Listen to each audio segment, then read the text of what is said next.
comigo. Foi gravado pela Cátia Teixeira, um disco lindo chamado Feito de Corpo e Perdido. Eu tenho dedicado essa música a esse espírito da juventude, né? Essa sede de ir para as ruas,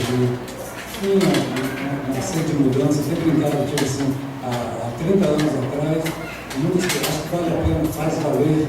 Tantas pessoas que perderam a juventude, perderam a vida, né, para tirar o país da mão da ditadura. Eu acho muito bem-vindo esse consciente, claro, que esse movimento seja para tirar um pouco o país da mão da corrupção. No fundo é outro tipo de ditadura, né? Não deixa de ser outra coisa isso. Eu tenho oferecido essa música para essa juventude, que é uma música de esperança, uma música de bem comigo, cantar